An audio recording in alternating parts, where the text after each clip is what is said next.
अब आप सोचिए कि आज दिल्ली के अंदर में बारिश हो रही है, बाग हैं तो जंगल है, जंगल है तो बारिश है, और बारिश है तो पानी है, और पानी है तो हमारी ज़िंदगी है। तो ये एक बाघों के साथ में हमारा जो संबंध है वो इतना महत्वपूर्ण संबंध है। यही वजह है कि बाघों को संरक्षित करने की दिशा में जो भारत है वो बहुत सारे कदम उठा रहा है, और इसके बहुत अच्छे नतीजे भी आने लगे हैं। बाघों की जो तादाद है 2014 से लेकर 2018 के बीच में 33% बढ़ी है।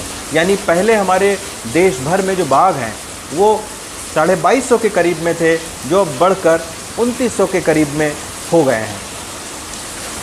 बाघ जो है वो पूरी दुनिया भर में सबसे ज़्यादा भारत के जंगलों में रहते हैं। और अभी एक सबसे जो खुशी की बात है वो ये है कि भारत को CATS मानक, जो कि अंतर्राष्ट्रीय मानक है, वो हमारे 14 टाइगर रिज़र्व को दिया गया है। अभी तक पूरी दुनिया भर के केवल 3 टाइगर रिज़र्व को CATS मानक दिया गया था, जिसमें से भूटान का एक टाइगर रिज़र्व है, एक नेपाल का है चितवन टाइगर रिज़र्व, और एक रशिया के टाइगर रिज़र्व को दिया गया था। लेकिन हमारे यहाँ इस साल 14 टाइगर रिज़र्व को CATS conservation assured tiger standard, यानी ऐसे टाइगर रिज़र्व को ये मानक मिलता है जहाँ पर जो बाघ हैं उनके बढ़ने, उनके पलने का जो इन्वायरमेंट है वो बहुत ही अनुकूल इन्वायरमेंट है। तो उसके चलते जो है वो CATS जो मानक है वो 14 टाइगर रिज़र्व को दिया गया है, जो कि एक बहुत बड़ी उपलब्धि है भारत की।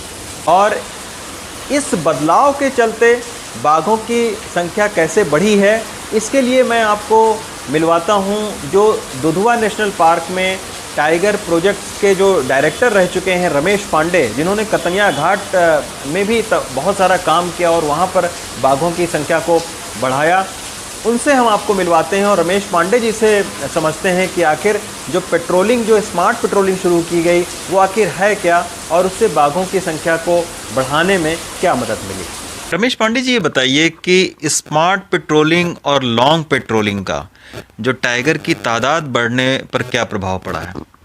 क्योंकि स्मार्ट पेट्रोलिंग एक ऐप बेस्ड पेट्रोलिंग है जिसको M स्ट्राइप्स कहते हैं। नेशनल टाइगर कंजर्वेशन अथॉरिटी और wild life institute of India ने एक ऐप बनाया था। उस ऐप का उद्देश्य ये है कि जब आप पेट्रोलिंग करें तो पेट्रोलिंग इंटेंसिव हो और आप इकोलॉजिकल स्टेटस के भी जो पॉइंट्स हैं उसको नोट करते चलें। वो एक स्मार्टफोन में एक ऐप होता है जिसको डाउनलोड करते हैं, और आप जब जंगल में जाते हैं तो आप किन जगहों पे गए और कब गए उसके डेटा के साथ साथ अगर आपने वहाँ कुछ देखा, जैसे अगर आपने बाघ देखा या बाघ के चिन्ह देखे, अन्य जानवरों के चिन्ह देखे या आदमी के का चिन्ह देखा, उसको आप डेटा में फीड कर सकते हैं। उसके बाद जब हम डेटा को कलेक्ट करके एनालाइज करते हैं तो हमें ये पता चलता है, 2 तरह की मुख्य चीज़ें पता चलती हैं। एक ये पता चलता है कि कौन कौन व्यक्ति कब कब किन किन स्थानों पे गया। सो आपको पूरा एरिया दिखता है कि कौन से एरिया हैं जो छूट जा रहे हैं, जहां लोग जा ही नहीं पा रहे हैं, या जो क्रिटिकल एरिया है, सेंसिटिव एरिया है, स्ट्रैटेजिक एरिया है, वहां पे लोग पेट्रोलिंग करने नहीं पहुंच पा रहे हैं। तो आप पिन पॉइंट करते हैं कि अगली बार आप यहाँ जाइए। दूसरी चीज़ आप जान पाते हैं कि कब पेट्रोलिंग हुई, रात के 12 बजे हुई या 2 बजे हुई या दिन के 12 बजे हुई, और उस पेट्रोलर ने कितना टाइम व्यतीत किया। उससे आपको ये पता चलता है कि रात के 12 से 4 बजे जो बहुत क्रूशियल टाइम होता है उसमें आपका प्रेजेंस बहुत थिन है।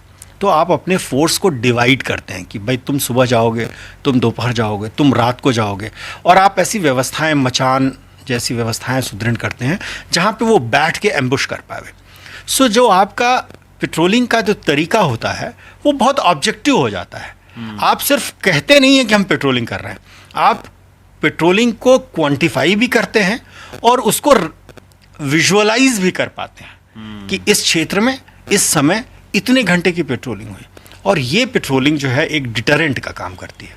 लोग फिर घुसने में डरते हैं, लोगों को ये पता होता है कि किसी भी समय पे लोग मिल सकते हैं, और उसका बहुत बड़ा असर पड़ता है बाघों को बचाने में, और बाघ को अपने होम रेंज को बढ़ाने में मौका मिलता है।